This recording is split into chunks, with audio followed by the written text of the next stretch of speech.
সুপ্রিয় দর্শক, আমন্ত্রণ জানাচ্ছি সময় টেলিভিশনের নিয়মিত আয়োজন ফেসবুক লাইভে। দিনের বাছাই করা সংবাদের বিশ্লেষণ নিয়ে মূলত আমাদের এই আয়োজন। আজকে আমরা যে বিষয়টি নিয়ে আলোচনা করতে চাই, অর্থাৎ যে বিষয়টি আলোচনার জন্য নির্ধারণ করা হয়েছে, সেটি হচ্ছে বিশ্ববিদ্যালয় ক্যাম্পাস অনিরাপদ কেন। বিশ্ববিদ্যালয় মুক্ত জ্ঞান চর্চার কেন্দ্র হিসেবে পরিচিত, যেখানে শিক্ষক শিক্ষার্থী সবার অবাধ বিচরণ ক্ষেত্র হিসেবেই সেটি পরিগণিত করা হয়। কিন্তু এই বিশ্ববিদ্যালয় ক্যাম্পাসে আমরা দেখি বিভিন্ন সময়ে তুচ্ছ ঘটনাকে কেন্দ্র করে, কখনো কখনো আবার খুব বড় ঘটনাকে কেন্দ্র করে কিন্তু উত্তপ্ত হয়ে ওঠে। ঠিক এমনই ঘটনা ঘটেছে চট্টগ্রাম বিশ্ববিদ্যালয়ে। আমরা দেখেছি গতকাল রাত থেকে আজকে শেষ খবর পাওয়া পর্যন্ত এখনও বিশ্ববিদ্যালয়ের শিক্ষার্থীরা অবরোধ করছেন, বিক্ষোভ করছেন। তাদের মূল দাবি বিশ্ববিদ্যালয়কে নিরাপদ করতে হবে, অর্থাৎ বিশ্ববিদ্যালয়ে যে ক্যাম্পাস রয়েছে সেই ক্যাম্পাসে যেন শিক্ষক শিক্ষার্থী সবাই অবাধ বিচরণ করতে পারে, যেখানে যেন কোনো চাপিয়ে দেওয়া নিয়ম নীতি না থাকে, কোনো ধরনের সান্ধ্য আইন যেখানে যেন প্রয়োগ করা না হয়। গত রোববার আসলে এই ঘটনার সূত্রপাত, যেখানে একজন শিক্ষার্থী অর্থাৎ একজন ছাত্রী অভিযোগ করেছেন যে তাকে বিভস্ত্র করে মোবাইলে ছবি ধারণ করা হয়েছে, ভিডিও ধারণ করা হয়েছে, এবং যাদের বিরুদ্ধে অভিযোগ তারা আসলে কারা, তারা কি বিশ্ববিদ্যালয়ের শিক্ষার্থী নাকি বহিরাগত, সেই দৃষ্টান্তমূলক তাদেরকে শনাক্ত করার মাধ্যমে দৃষ্টান্তমূলক শাস্তির ব্যবস্থা এবং কোনো ধরনের কালাকানুন অর্থাৎ সান্ধ্য আইন যেন বিশ্ববিদ্যালয়ে প্রয়োগ করা না হয়, সেই বিষয়টি নিয়েই কিন্তু তারা বিক্ষোভ করছেন, আন্দোলন করছেন। বিশ্ববিদ্যালয়ের উপাচার্যের যে ভবন রয়েছে, অর্থাৎ উপাচার্যের যে অফিসটি রয়েছে, প্রক্টোরিয়াল যারা বডি রয়েছেন, তাদের বিরুদ্ধে তারা আন্দোলন করছেন। সুপ্রিয় দর্শক, এ বিষয়ে সহকর্মী পার্থপ্রতিম বিশ্বাসের একটি রিপোর্ট রয়েছে, সেটি দেখে নিতে চাই শুরুতে।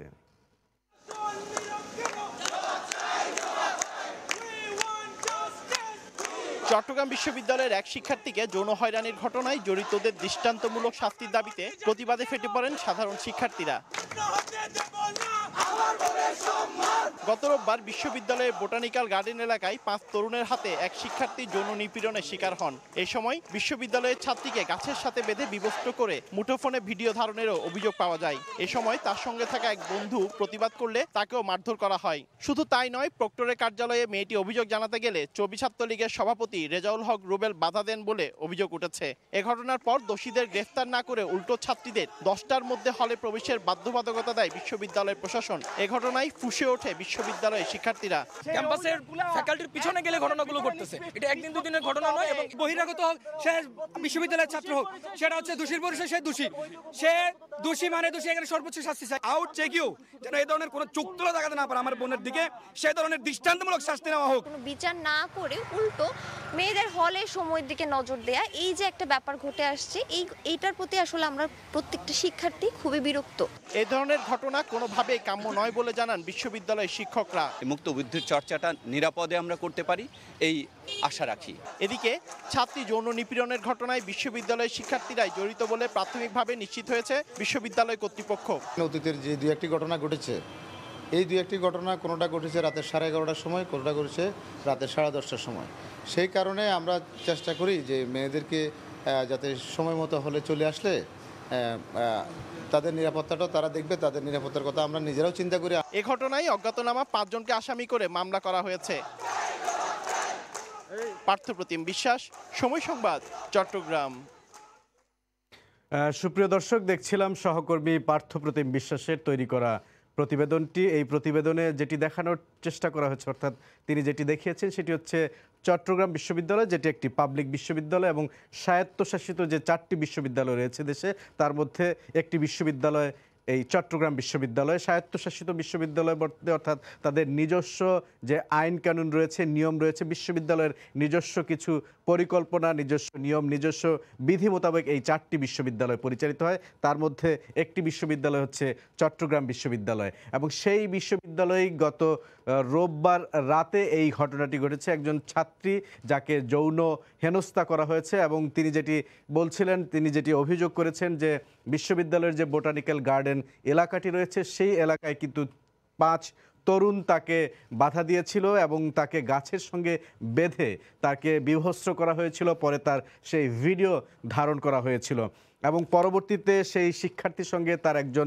ছেলে বন্ধু ছিল, তিনি বাধা দেওয়ার পর কিন্তু তাকেও আক্রমণ করা হয়েছিল, অর্থাৎ তার গায়েও কিন্তু হাত তোলা হয়েছিল। পরবর্তীতে তিনি এই বিষয়টি বিশ্ববিদ্যালয়ের যারা প্রক্টোরিয়াল বডি রয়েছেন তাদেরকে জানিয়েছেন, অর্থাৎ রেজিস্ট্রার যে ভবন রয়েছে সেখানে জানিয়েছেন। পরবর্তীতে সেই রাতেই কিন্তু তিনি যেই হলের শিক্ষার্থী রয়েছেন সেই হল থেকে কিন্তু কয়েকজন মেয়ে বেরিয়ে এসেছিলেন এবং তারা বিশ্ববিদ্যালয়ের যে উপাচার্য রয়েছে তার বাসভবনের দিকে যাওয়ার পথে এই যে প্রক্টোরিয়াল বডি রয়েছে সেই প্রক্টোরিয়াল বডির বাধার সম্মুখীন হয়েছিলেন। পরবর্তীতে তারা কিন্তু তাদের যে নিজস্ব হল রয়েছে, অর্থাৎ আবাসিক হল যেখানে তারা থাকেন, সেই হলের সামনে গিয়ে তারা বিক্ষোভ করেন। পরের দিন আজকে আমরা দেখেছি যে আজকে পর্যন্ত, অর্থাৎ গতকাল থেকেই কিন্তু এই বিক্ষোভটি মূলত শুরু হয়েছিল এবং আজকে আমরা দেখেছি সেখানে সব ধরনের শিক্ষার্থীরা, শুধু ছাত্রীরা নয়, ছাত্র যারা রয়েছেন, শিক্ষক যারা রয়েছেন তারাও কিন্তু এই বিক্ষোভ যে কর্মসূচি রয়েছেন সেখানে তারা সামিল হয়েছেন। এবং তাদের আরও একটি বিষয় রয়েছে, এই ঘটনা যখন ঘটে তার পরবর্তীতে বিশ্ববিদ্যালয় কর্তৃপক্ষ এটি জানার পরে বিশ্ববিদ্যালয় থেকে বলা হয় যে রাত 10টার পরে কোনো ছাত্রী হলের বাইরে থাকতে পারবে না। এই নিয়মের বিরুদ্ধেও কিন্তু তারা আন্দোলন করছেন। তারা জানতে চেয়েছেন রাত 10টার পরে বিশ্ববিদ্যালয় ক্যাম্পাসে যৌন হেনস্থা বৈধ কিনা।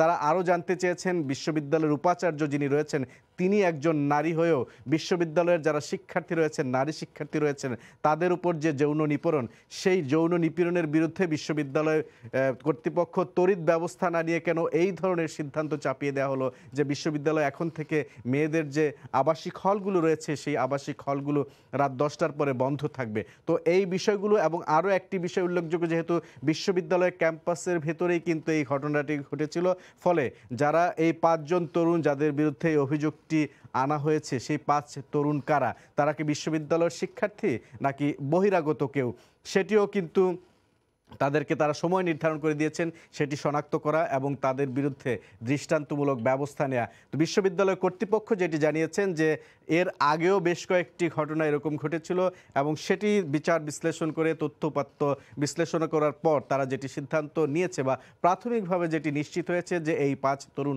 হয়তো বিশ্ববিদ্যালয়ের শিক্ষার্থী হয়ে থাকবেন। যেহেতু প্রাথমিকভাবে হয়তো তাদেরকে শনাক্ত করা গেছে, হয়তো খুব শীঘ্রই তাদেরকে কিন্তু আইনের আওতায়, অর্থাৎ দৃষ্টান্তমূলক যে শাস্তি রয়েছে সেই শাস্তির আওতায় আনা যাবে।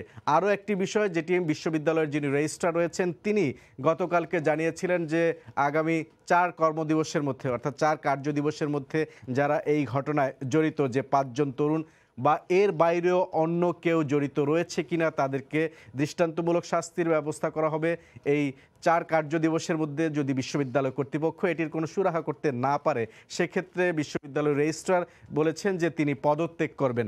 এবং বিশ্ববিদ্যালয়ের শিক্ষার্থীরাও আজকে তারা নানা রকম ব্যানার ফেস্টুন নিয়ে বিশ্ববিদ্যালয়ে প্রতিবাদ করেছেন। তারা ন্যায় বিচার প্রত্যাশা করছেন বিশ্ববিদ্যালয়ে। তারা যেমনটি বলছেন যে বিশ্ববিদ্যালয় সবসময় বলা হয় যে মুক্ত জ্ঞান চর্চার কেন্দ্রবিন্দু, এখানে আসলে সকাল থেকে রাত পর্যন্ত কিন্তু শিক্ষার্থীরা বিভিন্ন রকমভাবে ক্লাস থেকে শুরু করে ক্লাসের বাইরেও কিন্তু নানা রকম কর্মকাণ্ডের মধ্য দিয়ে কিন্তু তাদের সময় অতিবাহিত করে। সেক্ষেত্রে এরকম ঘটনা বিশেষ করে ছাত্রী হলের সামনে কিংবা ছাত্রীদেরকে যে যৌন হেনস্থার ব্যাপারটি রয়েছে সেটি কিন্তু একটি বড় কারণ হয়ে দাঁড়িয়েছে তাদের যে মুক্ত জ্ঞান চর্চা, সেই মুক্ত জ্ঞান চর্চায় কিন্তু বাধা হয়ে দাঁড়িয়েছে। কয়েকজন শিক্ষকও কথা বলেছেন, দেখেছি আমরা, বিশ্ববিদ্যালয়ের শিক্ষার্থীরা কথা বলেছেন, তারা বলেছেন যে এরকম ঘটনা বিশ্ববিদ্যালয়ের পেছনে কিন্তু প্রায় ঘটতে দেখা যায়। শুধু এই একটি বিশ্ববিদ্যালয় না সুপ্রিয় দর্শক, আরও বেশ কিছু বিশ্ববিদ্যালয় কিন্তু আমরা দেখেছি। এই 2022 সালের মার্চ মাসেও আমরা দেখেছিলাম যে শাহজালাল বিজ্ঞান ও প্রযুক্তি বিশ্ববিদ্যালয় কিন্তু এরকম ঘটনা ঘটেছিল। বিশ্ববিদ্যালয়ের শিক্ষার্থীদেরকে যৌন হেনস্থা করেছিল। এই টেকনোলজির যুগে তাদেরকে সবার হাতেই মোবাইল রয়েছে এবং সেই মোবাইল দিয়ে কিন্তু তাদেরকে বিভস্ত্র করে তাদের ভিডিও ভাইরাল করার চক্রান্ত হয়েছিল। আমরা সেটা দেখেছি, যদিও বিশ্ববিদ্যালয় কর্তৃপক্ষের তড়িৎ সিদ্ধান্তের কারণে তাদেরকে শনাক্ত করা গেছে এবং তাদেরকে কিন্তু আইনের আওতায় আনা গেছে।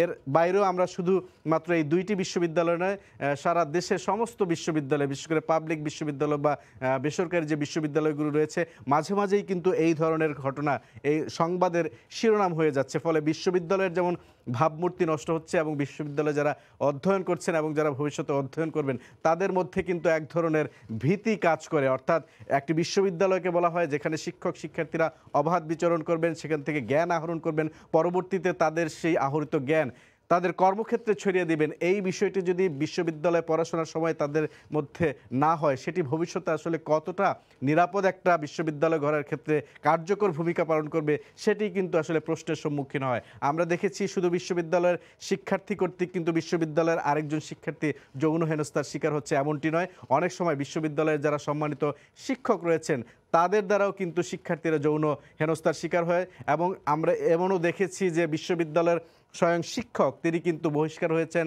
তার বেতন ভাতা বন্ধ করে দেওয়া হয়েছে সরকারের পক্ষ থেকে, শুধুমাত্র একটি কারণ, তিনি তার শিক্ষার্থীর দিকে অর্থাৎ শিক্ষার্থীকে যৌন হেনস্থা করেছেন এবং সেটি প্রমাণিত হয়েছেন। তবে বিশ্ববিদ্যালয়ের শিক্ষার্থীদের একটি দাবি, তাদের বিশ্ববিদ্যালয় যেন নিরাপদ হয়, তারা যেন নির্বিঘ্নে বিশ্ববিদ্যালয়ে পদচারণা করতে পারেন এবং সত্যিকার যে বিশ্ববিদ্যালয়ের মোটো অর্থাৎ যে দিক নির্দেশনা রয়েছে, জ্ঞানচর্চার যে অবাধ বিচরণ ক্ষেত্র, সেটি যেন তারা শতভাগ পালন করতে পারেন, সেটি কিন্তু তাদের একমাত্র চাওয়া। সুপ্রিয় দর্শক, এই ছিল আজকের সংবাদ বিশ্লেষণে। পরবর্তীতে অন্য কোনো সংবাদের বিশ্লেষণ নিয়ে আমরা হাজির হব আপনাদের সামনে। ততক্ষণ ভালো থাকুন, সুস্থ থাকুন, সঙ্গেই থাকুন সময় নিউজ.টিভির।